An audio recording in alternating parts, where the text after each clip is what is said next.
Hello, we're Mosscharmly. Well, we're in week 2 of our comic challenge.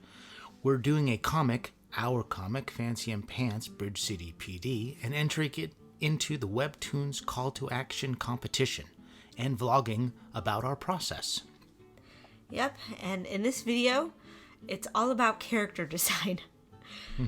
So Super important. Yeah, it is. We've already created these characters, and in this video, the focus was, a lot on the character Fancy. Pants is in there too, but, definitely more about Fancy. Yeah. It's all good. So, to start it off, we worked the character with basic shapes. So just getting the basic shapes of the characters allows for drawing them with more ease and efficiency. Fancy's round, she has a lot of circular shapes, and Pants is square and has a lot of rectangular shapes.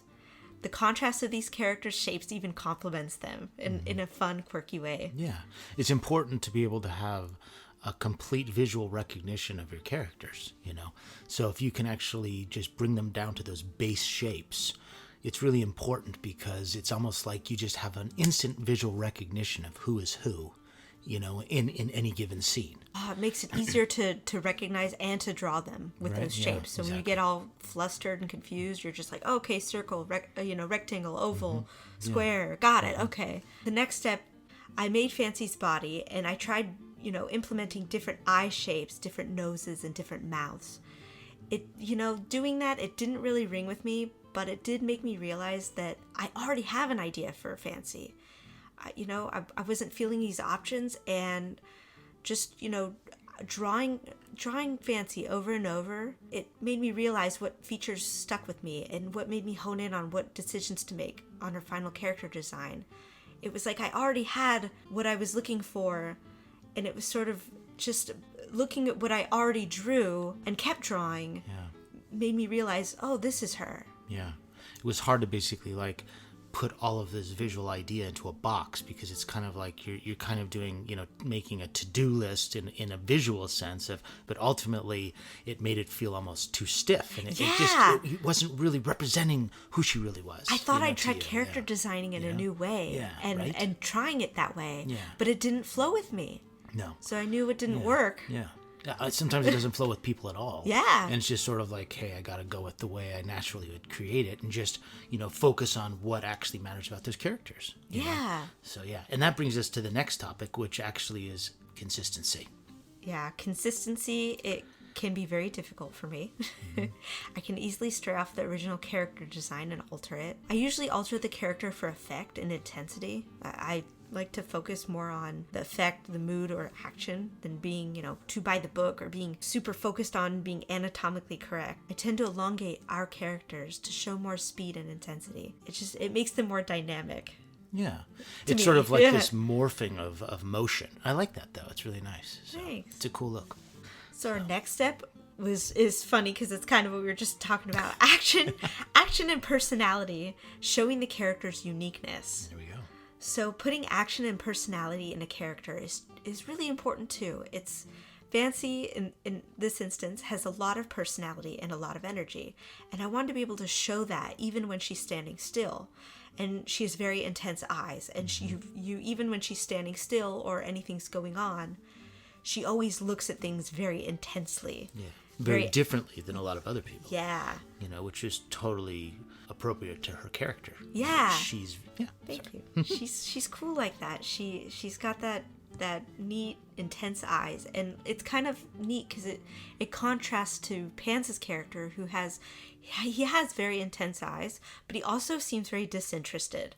Very different way. Yeah. So intensity. Yeah, it's a very different way of intensity. So it's a neat contrast.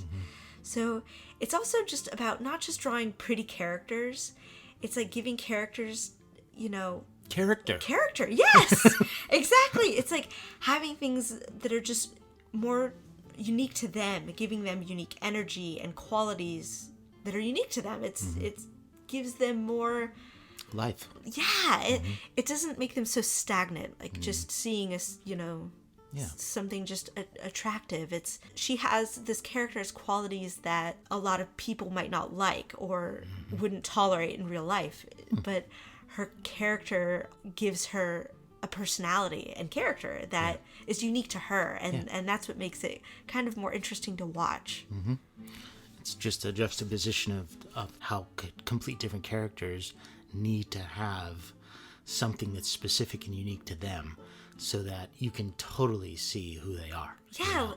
In so many different ways, and bring in new aspects of the personality in very subtle ways. It's very important to do that. Sometimes things that are at surface level are just the tip of the iceberg. Yes. So it's a wonderful way to be able to display someone's individuality, which is really important. And there's so much more to it to come. Yeah, and also thinking about maybe your favorite characters that really have meaning to you and why you might like them is something to think about in that way. Like, maybe that character is clumsy, or there's more to them. Yeah. And you might relate to them. You might relate to them in ways you don't even recognize. Exactly. How they speak, the canter of their voice. And you can't really tell that in comics, but maybe in an animation. Or how they relate to the world. Yeah, how they relate to the world, how they look at things, how they interact with others.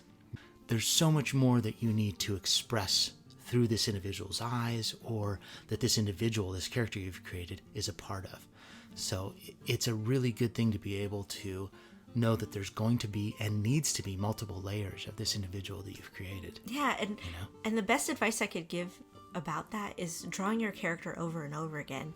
You'll end up drawing them in different situations, maybe different reactions of how they might interact with another character that you have.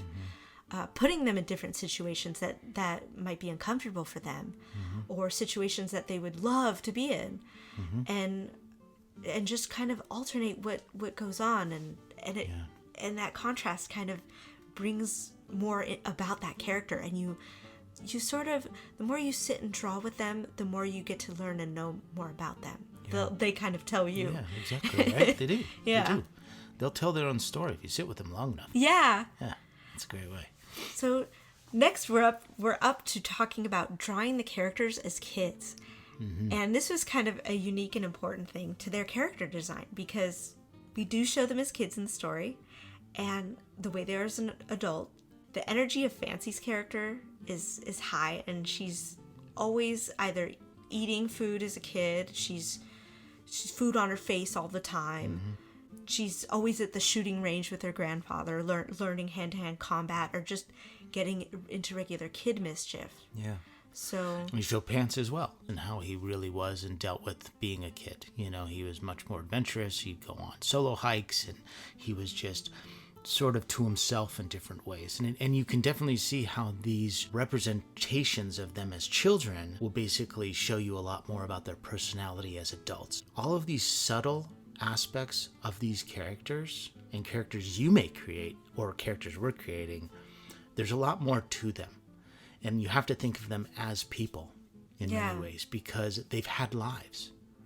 So that can bring out and draw out more of a story just by these individuals. Just how they were brought up, or how they interacted with the world as family kids. Dynamics. Yes. How they interact with their own families, if they have one, if they don't have one, how does that have aspect on them? Yeah, how does that play out? Yeah, it's like there's so much that goes in. So, thinking a lot about these characters is going to make it easier to create them in the long run, because it's almost like you can put all of these little, keys to who they are in their physical representation. So it's kind of cool. Yeah, so we hope sharing our process and experiences helps you. Maybe gives you, some insight or inspiration into creating your own unique characters, or making comics as well.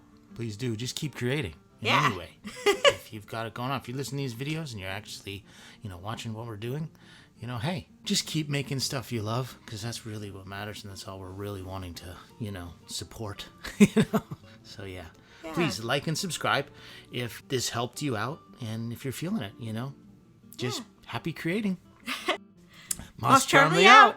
There we go. Characters are great.